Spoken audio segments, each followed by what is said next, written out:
बिस्मिल्लाहिर्रहमानिर्रहीम। अस्सलाम वालेकुम। मौजूद सामीन, कुरान मजीद में अल्लाह ताला अपने दोस्तों की एक निशानी बताते हुए कहते हैं कि उन्हें ना तो कोई खौफ होता है और ना ही कोई काम, और जिस दिल में ईमान की ताकत अपनी जगह बना ले फिर उस दिल में कोई दुनिया की ताकत का खौफ बाकी नहीं रहता।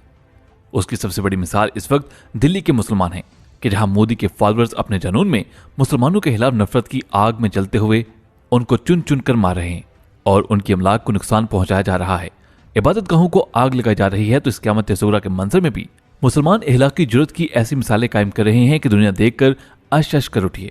मुसलमानों के खिलाफ नफरत का मंजन बेचने वाले नरेंद्र मोदी को उसके अपने ही लोग बार बार ये तनबीह कर रहे थे कि मुसलमान एक सोया हुआ शेर है, उसे मत जगाया जाए, वरना अगर तुम्हारे पीछे पड़ गया तो तुम्हारी जान लेकर ही छोड़ेगा। और हिंदुस्तान में मोदी के फॉलोअर्स जो जंगल का कानून नाफिज करने की कोशिश कर रहे थे, उनको भी वार्निंग दी जा रही थी कि इस जंगल का बादशाह शेर है जो कि मुसलमान है। अब लगता यही है कि ये सोया हुआ शेर जाग उठा है, क्योंकि सोशल मीडिया पर वायरल होने वाली बहुत सी वीडियोस में देखा जा सकता है कि दिल्ली के अंदर होने वाले खून रेज फसादात के बावजूद मुसलमान खौफ और दबदबे का शिकार नहीं हुए, बल्कि अपने दीनी शख्स की हिफाजत के लिए वो सीना ठोक कर खड़े हो गए हैं। खवातीन हज़रात, मैं हूं ज़ैन और आप देख रहे हैं दी इन्फो टीचर। आज की वीडियो में हम आपको बताएंगे कि किस तरह दिल्ली की मसाजिद के लाउडस्पीकर के जरिए मुसलमान हिंदुओं को वार्न कर रहे हैं कि मुसलमानों की इबादतगाहों पर आइंदा हमला करने की जरूरत ना की जाए। इसके साथ साथ मसाजिद के अंदर ऐलानात हो रहे हैं कि मुसलमान जिहाद के लिए तैयार हो जाएं। लेकिन उससे पहले अगर आपने अभी तक हमारे चैनल दी इन्फो टीचर को सब्सक्राइब नहीं किया तो सब्सक्राइब करते हुए साथ लगी घंटी को भी दबा दें, ताकि आपको हमारी आने वाली हर वीडियो की नोटिफिकेशन बाकायदगी के साथ मिलती रहे। दी इन्फो टीचर के मौजूद सामीन, सबसे पहले आप खुद ये मंजर देखें कि जिसमें इंडिया में मौजूद एक मस्जिद के लाउड स्पीकर के जरिए मुसलमानों को जिहाद की तरफ आने की तलकीन की जा रही है और उनसे दरखास्त की जा रही है कि वो अपने हकूक के तहफ़्फ़ुज़ के लिए अब उन्हें डर कर या खौफ का शिकार होकर बैठने की जरूरत नहीं है, बल्कि अपने लिए वो खुद उठ खड़े हों। खवातीन हज़रात, ये वीडियो आपको दिखाने का मकसद महज उन जरूरतमंद मुसलमानों की बहादुरी को सलाम करना ही नहीं, बल्कि एक्सपेक्टेड प्रोपेगेंडे को टैकल करना भी है। दिल्ली फसादात को ट्विस्टेड करते हुए इंडियन मीडिया मुसलमानों के खिलाफ ही ऑपरेशन शुरू कर चुका था और चीखते चिंगारते इंडियन एंकर्स मुसलमानों के बारे में बात करते हुए सरेआम कह रहे थे कि शिद्दत संदी उनकी गुट्टी में पड़ी है और अब इन फसादात के बाद ही जिहाद के नाम पर मासूम लोगों का कत्लेआम शुरू कर देंगे। और मसाजिद से ऐलानात वाली वीडियो मंजराम पर आते ही अब भारतीय मीडिया को एक और मौका मिल जाएगा और वह कहना शुरू कर देंगे कि ये इस बात का सबसे बड़ा सबूत था जो क्लेम किया जा रहा था। लेकिन अक्ल शऊर रखने वाले और गैर जानबदार हिंदुस्तानी भी इस बात को समझते हैं कि अगर मुसलमानों ने तंग आकर ऐलान जिहाद किया भी है तो सिर्फ और सिर्फ इस वजह से किया है कि इन फसादात के दौरान हुकूमत की तरफ से कोई भी उन्हें बचाने के लिए नहीं आया। चनाचे उन्होंने जान लिया कि अब उन्हें अपनी जानो माल, अपनी इबादतगाहों और अपनी इमलाक की हिफाजत खुद करना होगी। जहां तक रही बात मुसलमानों की फितरत की, तो उनकी फितरत सलीम का सबसे बड़ा मुशाहिदा उस वक्त देखने में आया था कि जब दिल्ली फसादात के दौरान एक फसादी को पकड़ा गया था, इससे पहले कि मुसलमान उसे नुकसान पहुंचा दे और उस पर तशद्दुद करते। ये वो शख्स था जिसकी वीडियो सोशल मीडिया पर वायरल हुई थी, जो मुसलमानों के खिलाफ नारे लगा रहा था, लोगों को भड़का रहा था और उसके नारों की वजह से और नफरत अंगेज तकरीरों की वजह से लोगों ने मस्जिदों पर हमला किया। दर्जनों मुसलमान शहीद हुए।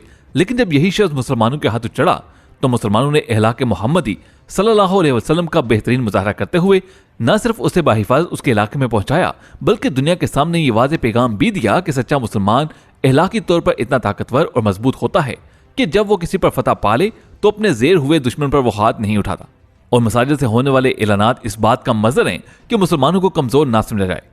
अगर उन्हें अपने हकूक के लिए हाथ उठाना भी पड़ा तो याद रखें कि जिहाद उनके ईमान का हिस्सा है। ये सारा मामला उस वक्त शुरू हुआ और हालात उस वक्त खराब हुए जब चंद दिन पहले दिल्ली में फसादात हुए थे और मशरकी इलाकों में मुतराज़ शहरियत के कानून के खिलाफ एहतजाज करने वालों पर हिंदू इंतहा पसंदों ने हमले किए थे। अमेरिकी सदर ट्रंप के दौरा भारत के बावजूद दिल्ली मैदान जंग बना रहा और इंतहा पसंद हिंदू बलवाइयों ने कई मकानात, दुकानों और गाड़ियों को जला डाला था, हत्ता के खाना खुदा को भी न बख्शा गया। इन फसादात में कई अफराद हलाक हुए जबकि सैकड़ों लोग जख्मी भी हुए। इन्हीं फसादात की आड़ में हिंदू बलवाई आपे से बाहर हो गए और दिल्ली के इलाके अशोक नगर की मस्जिद पर भी दावा बोल दिया था। सोशल मीडिया पर वायरल हुई वीडियो में देखा जा सकता है कि हिंदू बलवाइयों का जत्था अशोक नगर की जामे मस्जिद के मीनार पर चढ़ दौड़ा। कई अफराद ने मीनार पर चढ़कर हिलाल के निशान को उतारने की कोशिश की तो साथ ही साथ मस्जिद के लाउड स्पीकरों को भी जमीन पर फेंक दिया। इसी दौरान इंतहा पसंदों ने मस्जिद पर भारतीय तिरंगा और हिंदुओं के मजहबी अलामत समझे जाने वाले परचम तिरंगे को लहराया, जबकि मस्जिद में तोड़ फोड़ भी की गई। दुनिया भर में और खुद भारत के अंदर वो लोग जो जरा अक्ल शऊर रखते हैं, उन्होंने वाज़े अंदाज में कहा कि मसाजिद पर यह हमला बाबरी मस्जिद जैसा ही साना है और ये इस चीज को बताता है कि मोदी की सरबराही में हुकूमत हिंद क्या सोच रखती है। ख़वातीन हज़रात, याद रहे कि 11 दिसंबर 2019 को भारतीय पार्लियामेंट ने शहरियत का मुतनाज़ कानून मंजूर किया था, जिसके तहत पाकिस्तान, बांग्लादेश और अफगानिस्तान से इंडिया जाने वाले गैर मुस्लिमों को शहरियत दे दी जाएगी, लेकिन मुसलमानों को नहीं दी जाएगी। इस कानून के जरिए भारत में मौजूद बड़ी तादाद में मुहाजिरीन की बेदखली का खदशा हुआ और इस कानून का वाज़ेह हदफ मुसलमान ही थे। चनाचे भारत में शहरियत के इस मुतनाज़ कानून के खिलाफ मुल्क भर में एहतजाज का सिलसिला शुरू हो गया और हर मकतबा फ़िक्र और हर मजहब से ताल्लुक़ रखने वाले लोग इस एहतजाज में शरीक हुए। इन मुजाहरों में हुक्मरान जमात भारतीय जनता पार्टी यानी बीजेपी को शदीद तनकीद का सामना करना पड़ा, क्योंकि इस बिल के मुताबिक 31 दिसंबर 2014 या उससे कबल पाकिस्तान, बांग्लादेश और अफगानिस्तान से मुबैना तौर पर मजहब की बुनियाद पर सताए जाने के बाद भारत आने वाले हिंदू, सिख, बुद्धमत, जीन, पारसी और ईसाई बरादरी के अफराद को तो सिटीजनशिप दी जाएगी, लेकिन मुसलमानों को उसमें शामिल नहीं किया गया। ख़वातीन हज़रात, इस मुतनाज़ शहरियत बिल के खिलाफ भारत में इस वक्त दो तरह के मुजाहरे हो रहे हैं। अपोजिशन जमातें, जिसमें इंडियन नेशनल कांग्रेस और मुसलमान तंजीमें हैं, वो इस बुनियाद पर एहतजाज कर रही हैं कि यह बिल भारत की असास सेकुलरिज्म की रूह के खिलाफ और मजहब के नाम पर भारत को तकसीम करने की साजिश है। ये मुजाहरे दिल्ली के अलावा भारत के तूलो अर्ज में हो रहे हैं। दूसरी नौयत का एहतजाज खासतौर पर आसाम और त्रिपुरा के शुमाल मशरक़ी रियासतों में देखा जा रहा है। दिन फुटेचर के मौजूदा सामीन माहिरीन कहते हैं कि तवज्जो तलब बात यह है कि भारत की इन रियासतों में एहतजाज इस बात पर नहीं है कि तरमीमी बिल में मुसलमानों को क्यों अलहदा रखा गया, बल्कि ये इस बात पर है कि इसमें हिंदुओं को शामिल किया गया है। इन रियासतों में एहतजाज करने वाले गैर कानूनी बांग्लादेशी तारकीन वतन को रियासत से निकालने का मुतालबा कर रहे हैं, चाहे उनका ताल्लुक किसी भी मजहब से हो। इसके अलावा इंडिया की आधी से ज्यादा दर्जन रियासतें ऐसी भी हैं कि जिन्होंने वफाक की तरफ से मंजूर करदा बिल को अपनी रियासतों में नाफिज करने से इनकार कर दिया है। भारत के सूबा पंजाब, मगरबी बंगाल, मध्य प्रदेश, केरला, छत्तीसगढ़ और बंगाल के वज़ीर आला ने इस मुतनाज़ बिल पर अमल दरामद न करने का ऐलान किया है। भारतीय पंजाब के वज़ीर आला कैप्टन रिटायर अमरिंदर सिंह ने तो अपने ट्वीट में वाज़ेह तौर पर कहा कि मजहब के नाम पर मुल्क को तकसीम करने वाले इस कानून को वो पंजाब में नाफिज नहीं होने देंगे। इसके अलावा मगरबी बंगाल के वज़ीर आला ममता बनर्जी ने भी ऐलान कर रखा है कि उनकी रियासत में किसी को खौफजदा होने की जरूरत नहीं, कोई भी किसी को उनकी रियासत से बाहर नहीं निकाल सकता। वो इस कानून को किसी सूरत लागू नहीं होने देंगी।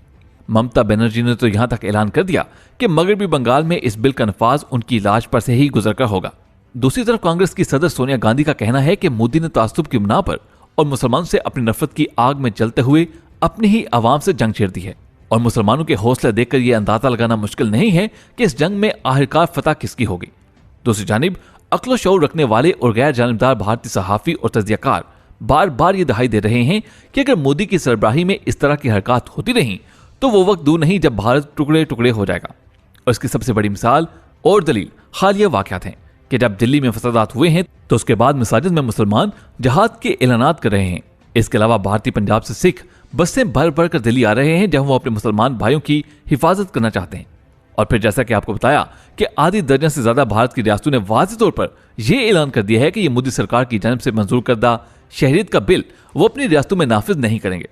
और इंटरनेशनल मुबस्सरीन की राय में इसे नरम तरीन अल्फाज में बगावत ही कहा जा सकता है कि जब रियासतें मरकजी हुकूमत का हुक्म मानने से इनकार कर दें और अपने कवानीन नाफिज करें, तो मोदी के तवज्जुह पसंदाना रवैये का बायस इस वक्त इंडिया में जो हालात हैं वो पूरी दुनिया के सामने हैं। और इन हालात के पेश नजर ही इंडिया की आवाम ये चीख चीख कर ऐलान कर रही है और अहबाब एहतियार को यह कहकर जगाने की कोशिश कर रही है कि अब ना समझोगे तो मिट जाओगे। हिंदुस्तान वालों, तुम्हारी दास्तान तक ना होगी दास्तानों में। बहरहाल दोस्तों, देखना यह है कि आने वाले चंद दिनों में हालात क्या करवल लेते हैं। क्या हालात मजीद बिगड़ेंगे या मुसलमानों की जन्म से जिस जरूरतमंदी का मुजाहरा किया गया है उसके बाद हिंदू बलवाई भी चंद कदम पीछे हट जाएंगे। ख़वातीन हज़रात, आज की वीडियो में बस इतना ही। जाते हुए हमें अपनी राय से जरूर आगाह कीजिएगा, क्या आप समझते हैं कि भारतीय मुसलमान अपना दिफा खुद कर पाएंगे या नहीं? इस बारे में हमें कमेंट्स में जरूर बताइएगा। आपसे मुलाकात होगी अगली वीडियो में। तब तक अपना बहुत सा ख्याल रखिएगा। अल्लाह हाफिज।